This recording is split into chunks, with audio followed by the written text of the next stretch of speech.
Earlier this week, Brewers president of baseball operations, Matt Arnold, announced his presence in the Brewers world, acquiring all-star catcher William Contreras. And now, one of my favorite times of the year, it's rumor season.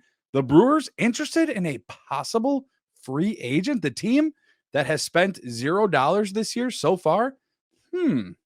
Let's dive into those details and plus a fun Ask Me Anything, get to know me. That's right. You asked and I will answer. Stay tuned in. You are Locked On Brewers.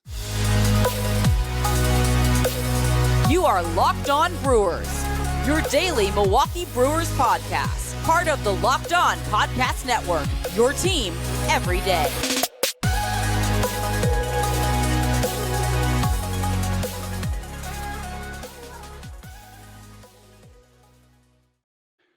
Hey, Brewers fans, welcome to the Locked On Brewers podcast. Thank you for always making the Locked On Brewers podcast your first listen each and every day. Do not forget, we are free and available on all podcast platforms. That's right, Google, Apple, Spotify, all the good stuff.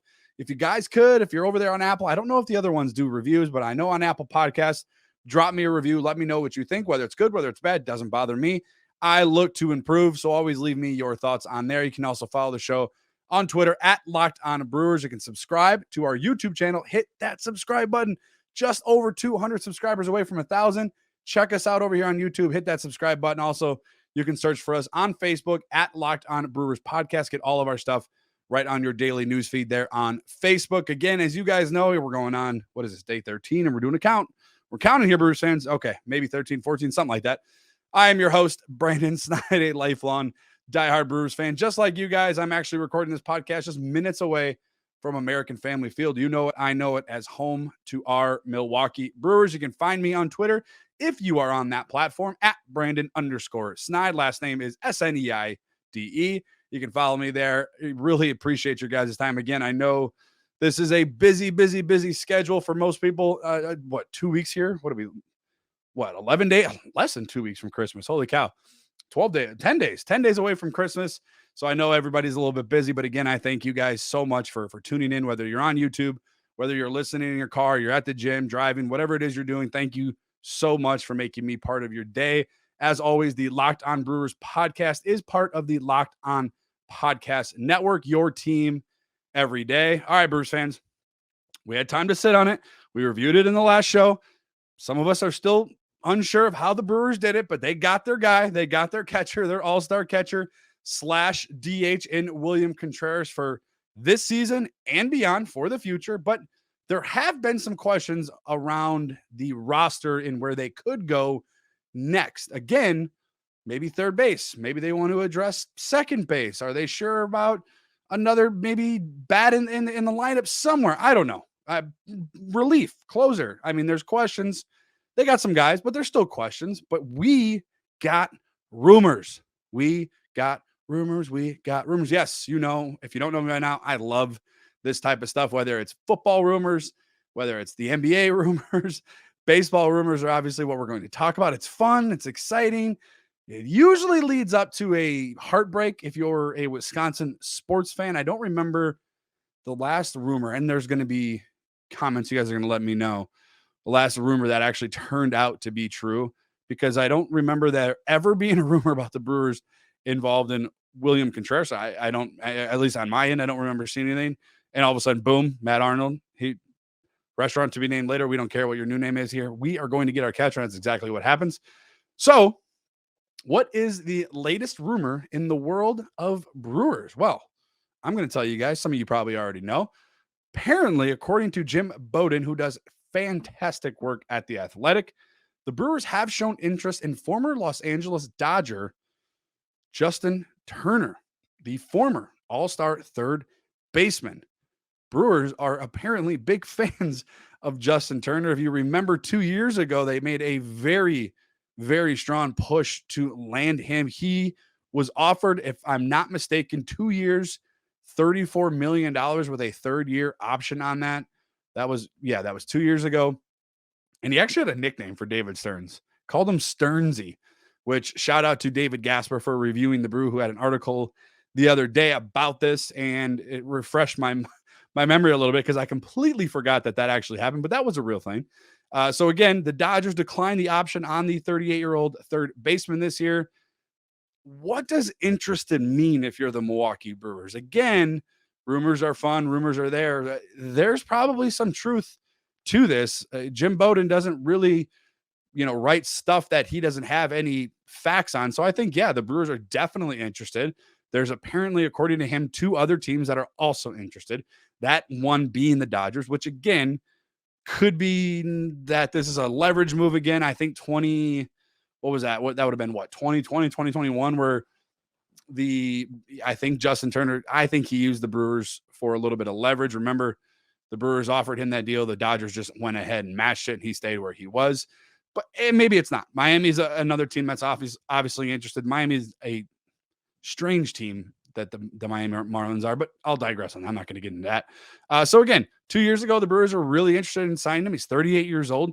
It's a position where it could be a need. We're going to look at it in the next segment on, is he an actual upgrade at the position? It may surprise you with some of his numbers versus Luis Urias. So we're going to dive into those numbers. But again, the Brewers are interested in Justin Turner, according to Jim Bowden of The Athletic. Look, it would identify, in my opinion, another position of need. I said this prior to the William Contreras, catcher, third base, middle relief, and maybe closer, depending on where Devin Williams is and how he feels on that position. Again, there's a lot of questions yet that need to go on, that will eventually go answered. But right now, it would identify a weakness. And then if you add that on top of adding Contreras, and you identify, in my opinion, 2 of your most glaring needs on this roster, 2023 is looking much more promising. Now, what is he going to cost? That's going to be undetermined. I don't know what his market is right now. Shortstop money, Alex Correa,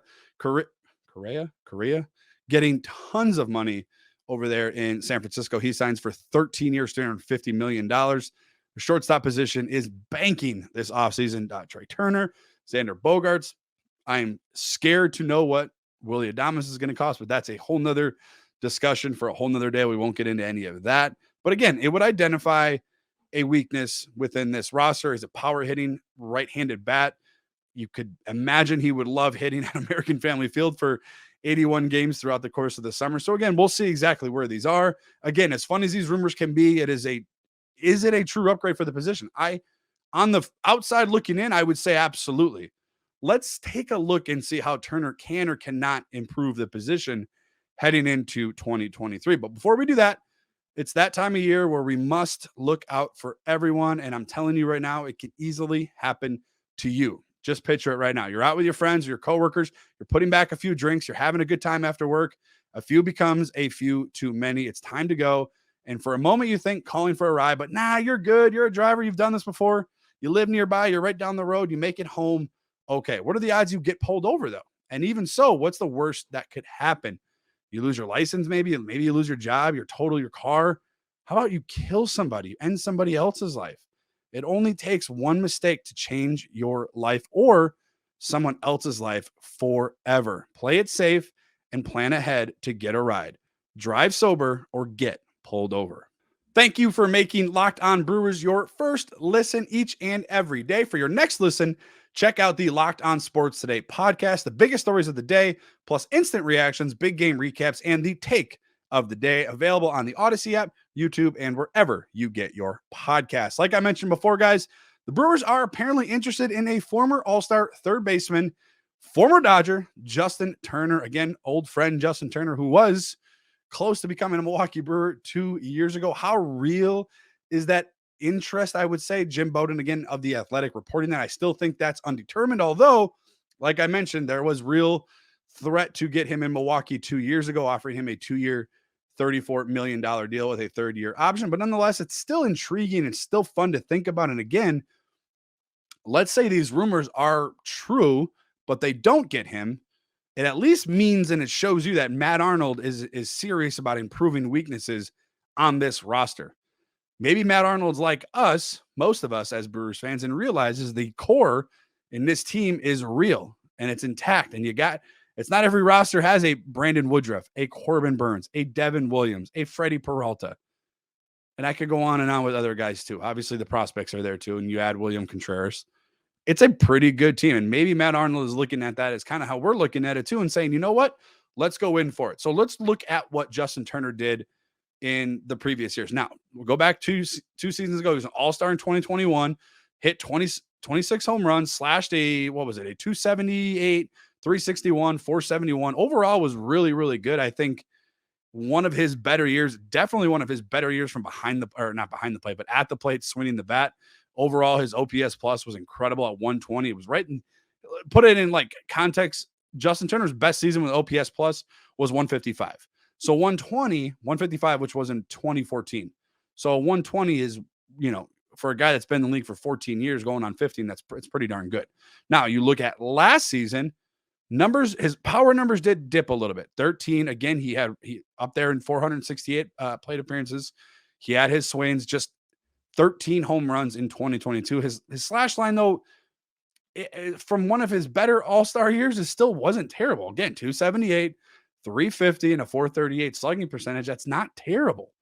I mean, he was an all-star, and his numbers are kind of right on par with where he was as far as averages go. Now, his power numbers obviously took a step back, but could playing at American Family Field improve that? Maybe. Maybe. I would say right now, he's not a power hitter. He's not a cleanup hitter based off his numbers from a year ago. But if you slide him down into the order, maybe, I don't know, let's go 5th, 6th, 7th, maybe. I think you're going to see way better pitches. He's going to have an opportunity to bring up those power numbers. Now, his OPS plus was something that I think is going to also improve, especially at American Family Field. And I don't think he's going to be an everyday third baseman. Now, you think that out loud and you're like, well, why would they go after him if he's not going to play every day? I think he's going to play most games that, 2 out of 3 out of a series, 3 out of 4 out of a series, is going to get a day or two here and there. He's going to be 30. He is 38 years old. He'll be 39. So again, that's kind of a guy where you look at for the Milwaukee Brewers as a position of need. He's been proven in the postseason. He's been in the World Series. He's been throughout the playoffs. He could be a leader in that clubhouse, something where the younger team, at least it feels like a younger team, is headed. Obviously, you already have your established veteran in leadership, Willie Adames, Victor Caratini, Christian Yelich, Rowdy Tellez. Those guys are already here. They're already established as leaders, but Justin Turner would just add to that. But again, I'm not sure exactly what it's going to cost to get a Justin Turner. I'm assuming based off of just numbers from age and on-field performances, it's going to be lower than what it previously was. But again, what are the Dodgers willing to pay versus what are you willing to pay for the Milwaukee Brewers? My assumption, and I don't know any more than anybody, would be that he wants to stay in LA. He's in the open market, seeing what he can get. And if it's there, go back to LA and be like, look what I got. Can you match it? That's just an assumption. Again, I don't think that it's going to be, foregone conclusion that he's going to get 15 to 20 million a year. It's just something that I'm assuming is kind of what he's doing. It kind of has a feel of what it had 2 years ago when he got that offer from Milwaukee and then ultimately stayed in Los Angeles. So again, those are things that could change here and there. And we'll go and discuss what those options are if and when they do strike a deal, or where he strikes a deal, wherever he's at. But I wanted to go and kind of look at the comparison between the two, meaning obviously Justin Turner and your current third baseman. I think he's the third baseman, Luis Urias. Some people think it may be somebody else. I saw the names that have been thrown out there. I've seen people put Terrain out there. I've seen people put Hira out there. I think it's Luis Urias. I saw Mike Brasso. I still think it's Luis Urias. Now, we looked at Justin Turner's numbers, right? 13 home runs, slash 278, 350, 438. Overall, not terrible. Obviously, the power numbers are down. Luis Urias, though, it's crazy as it sounds. They were almost identical. Like, they're not far off, like, at all. Almost the 468 plate appearances for, I think it's 468. Let me just double check that for Justin Turner. 468 at bats, and Luis Urias had 404. So again, like, super identical as far, same amount of opportunities. Luis hit 16 home runs. So he's last year hit 3 more home runs than Justin Turner. So again, power numbers for now identical. Again, 2021, where Justin Turner was an all-star, he hit 26. So that obviously, I think he has more of the ability to be a power hitter than Luis Urias. But nonetheless, Luis slashed 239, 335, and slugged 404. Again, identical to what Justin Turner did last year. I will say this, though, if you remember back in 2021, I believe it was, prior to Willy Adames getting here, Luis had the most errors in his career. But again, he was playing at a position in shortstop. They moved him back into third base in 2022. So his fielding percentage was much better in 2022, fielded at 940 percentage-wise. And I don't remember I think Justin Turner, 961 for Justin Turner. So again, defensively, Justin Turner had 7 errors. I mean, they're close, right? They're close. Like, you wouldn't think it when you look at Justin Turner versus Luis Urias. Again, I know Justin Turner's up there in age, and I know in 2021 he had, I think his probably best year at the plate, logging in 26 home runs. It's not a foregone conclusion to think that there's a possibility. 27 home runs in 2021. Let me correct myself there. 27 home runs in 2021 where he was an all-star. Again, I think that the answer is as clear as day. If you have the ability to go out and get a Justin Turner for that position, a position of need in my opinion, at least. Obviously, it's in a position of need according to Matt Arnold, because I wouldn't think the Brewers would be involved in these rumors if it wasn't. But what does that do with Luis Urias then? I think it's pretty obvious, in my opinion, and I said this before, he's your super reliable, awesome utility player. Guy that can play second base. He's played there. He's played shortstop. We talked about that in 21 prior to the addition of Willy Adames. Wasn't great defensively, but he's still there. If Willie needs a day off or 2 days off, maybe a week off or whatever, still an opportunity for him to play at short. And again, if Justin Turner at 38 years old isn't going to be your everyday third baseman, that's completely fine. You got Luis Urias there, who played there last year. Did pretty good. Again, we read those numbers off. Almost identical to what Turner's were in 2022. I think Turner's upside power-wise is that much more than Luis Urias. Again, fielding is close to what you would expect for both of them.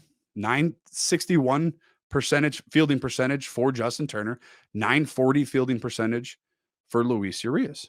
They could be a no-brainer if you have the ability to bring in Justin Turner, and it sends a clear message. Not only does it send a clear message to the fan base that you're going out and getting another former All-Star, that you mean business, but I think it also shows the Milwaukee Brewers, shows this roster, shows this clubhouse that we are trying to win now. And the Brewers love these one-year deals. So it wouldn't shock me to see a one-year deal be handed out to Justin Turner for what I'm assuming is going to be roughly 10, 12, $13 million. Again, I'm not the mathematician. I don't do the money. So I'm not exactly sure what he's going to get. And I'm not really sure anybody's sure. But what I am sure is that the Brewers are only one of 2 teams who have spent $0, guys, on free agency. That's right, $0. Again, I'm not one of those guys that is going to hammer that you need to spend money, but $0. There's only one of 2 teams that haven't spent money on $1, and that's the Milwaukee Brewers. Look, bottom line, I'm telling you right now, if the price is right, I think you take this and I think you run with it. Keep adding talent while you have your core in place, and go for it and make it happen. And if you fail, then you fail. And then we address that maybe next year. But again, don't worry about the future. In my opinion, your future's here. They're up here. Most of them are going to be up here. Other than Jackson Chourio, most of them will be up here. Frelick will probably be up here. Terrain is going to be up here. Mitchell is already up here. Gasser might be up here. Bring it up. Bring them up. Like I said, let the kids play and go for it. Take the advantage of what you have right now. But I'll digress on that. For now, we'll see exactly where these rumors go. But I wanted to have fun to wrap up the show. And you guys asked, and I will answer. And it's kind of sort of like a Mailbag Monday type of segment. But instead, I wanted it to keep it about anything. So instead of asking me Brewer or baseball-related questions, I wanted you to ask me, well, yeah, you can kind of assume anything. So let's have some fun, shall we? But first, speaking of fun, I got to tell you guys about this sports betting app. I'm not sure if you've gotten into sports betting. I wasn't at first, but I've seriously gotten into sports betting. It is incredible. It's growing incredibly fast. And there's not a better place to go for your sports betting needs other than betonline.net. Betonline.net is your number one source for betting info, stats, news, and analysis. Get the latest odds and trends for every professional and amateur league out there, from pro football to baseball to basketball to college bowl season, whatever it is. There's World Cup out there. They got everything at betonline.net. If you love sports podcasts, and I'm telling you right now, you better love this podcast first. That's the first thing you got to check the box at. You can also find the other ones over at BetOnline as well. They are always the fastest and easiest way to get your betting info. Head to the website today or use your mobile device to learn more. BetOnline, where the game starts. All right, guys, I can't even lie to you anymore. I was sitting eating lunch with my wife. I was trying to sit there and brainstorm a little bit of a fun segment that we could do. And I have a tease at the end of the show. So make sure you're listening towards the end of the show of what we could do starting in January. But anyway, I was sitting there trying to brainstorm what was something that we could do to wrap up this show. Every show that I've been giving you, I try to keep them at 30 minutes. We have just been given news after news here in the Brewers world with trades and Colton Wong and Hunter Renfroe and new president of baseball operations, obviously William Contreras. So it's been kind of hectic. I've had a lot of guests on and we've kind of gone over the time. So I wanted to keep it a little bit of a shorter episode, but I wanted to have some fun. So again, it's a little bit like a mailbag episode. And I understand that some of you may just be like, well, what's the difference? This one, I just wanted to keep personal. Wanted you to just anything out there, ask me about it. Ask me any question you want to get to know me. I'm going to be here all season long with you guys, and I wanted you to have the ability to ask me. So I want to put it on Twitter. Again, you can follow me on Twitter at Brendan_Schneid. And I just put a tweet out there saying, ask me anything. Let's dive right into it. Let's go to Twitter. So our first question, let's get to Twitter here, goes to Matt. What is your favorite beer? He asks on Twitter. I'm a Milwaukee, Wisconsin guy. So I'm going to go with either the Leinenkugel's Summer Shandy or the Spotted Cow. Summer Shandy is a little bit lighter. The Spotted Cow can be kind of heavy. Spotted Cow is a good winter beer.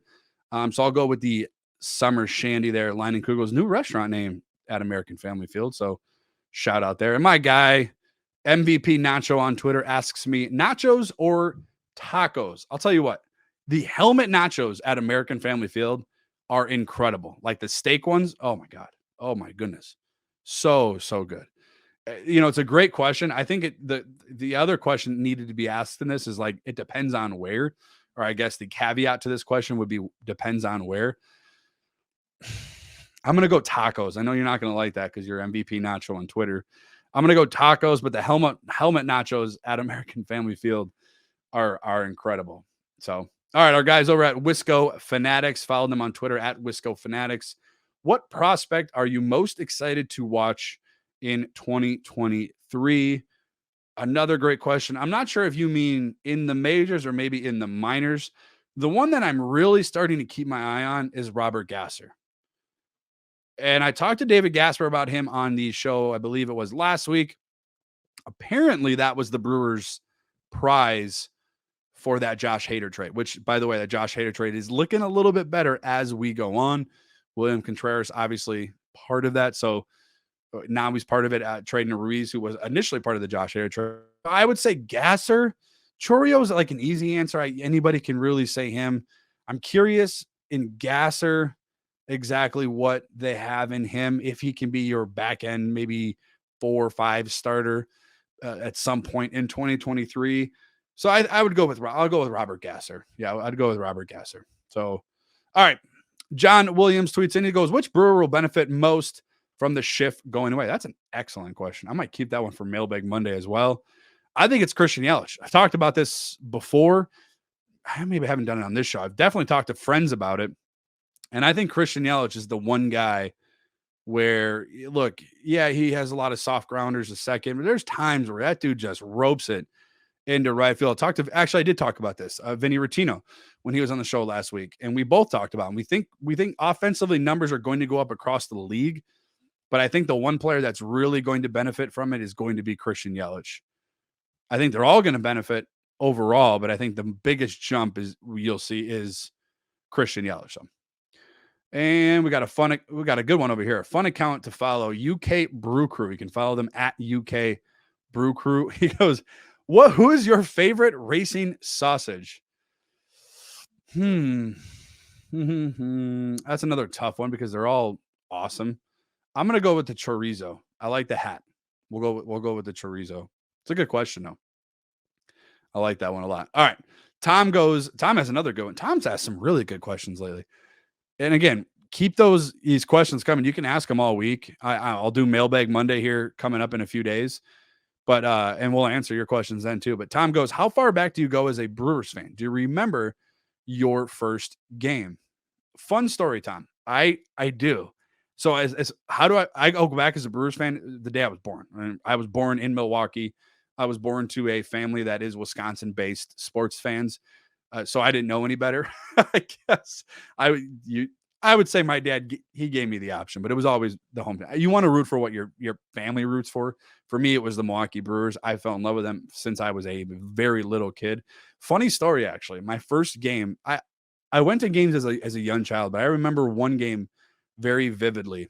Was it County Stadium? It was before that. No, it had to have been American Family Field. Then Miller Park. Yeah, it was.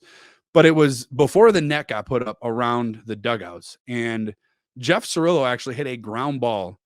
I was sitting on the third base side with my aunt. He hit a ground ball. It came into the stands. It actually hit me in my stomach. And the guy behind me kept the ball. So I didn't get to keep the ball that actually hit me. I was a kid at the time. So if you're listening to the show and you kept that ball that hit the 12-year-old, I want it back, number one. Number two, that was the one game I really vividly remembered, the detail, because obviously something big happened. So that was one. So I go back as far as I can remember as being a Brewers fan. It's the only team I've ever rooted for, the only team I ever will root for, other than the team that's playing the Chicago Cubs. And my first game, that's probably the one I remember the most. Again, it had to have been when Miller Park then just opened. I mean, I was probably 12 years old, but I know I went to games prior to that. I just remember that one as really sticking out. All right, Nick on Twitter, big fan of the show, big time listener. Shout out, Nick. He goes, who is your favorite Brewer right now, and who is your favorite all time? Whew. Man, that's kind of tough. I'm going to say William Contreras is my favorite. He hasn't even played in the Brewers uniform yet. It's a good question, Nick. Oh, man, that is really good. So my all-time favorite is Ryan Braun. That one I know. Ryan Braun, I remember when he was called up. I remember when they drafted him. I remember the hype behind Ryan Braun. So Ryan Braun's my all-time favorite.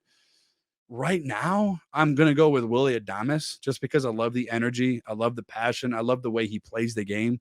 He plays the game like how I root for the game. If you're like me and you're watching a game, I don't sit down. I'll sit down here and there. I'm up, man. I got my hands on my knees. I'm watching. I'm looking.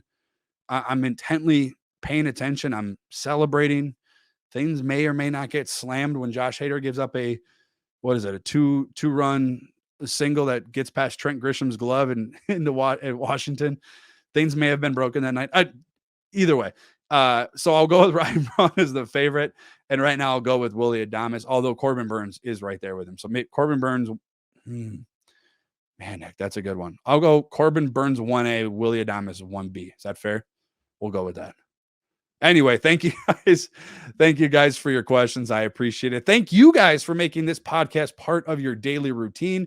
You can find the Locked On Brewers podcast again wherever you get your podcast. Please leave me a review if you could. You can also follow us on Twitter and now on Facebook at Locked On Brewers. You can find me on Twitter at Brandon _Snide. Thank you for making the Locked On Brewers your first listen. For your next listen, check out the Locked On Sports Today podcast. The biggest stories of the day, plus instant reaction, big game recaps, and the take of the day, available on the Odyssey app, YouTube, and wherever you get your podcast. Tomorrow's episode, what are we going to talk about? We are going to continue to look at off-season scenarios for the Milwaukee Brewers. Do these rumors turn into something real? We'll wait to see some news if anything comes about the Milwaukee Brewers and what else they can make and any other splashes that are possible for this Brewers team. We'll look at pending free agents. Still, I shouldn't say pending. We should look at current free agents and see who or may the Brewers could target. But again, it's all fun. We'll see what happens with the rest of the offseason. As always, thank you guys for listening. Have a great rest of your week. And as I always say, and as I always will say, go Brewers.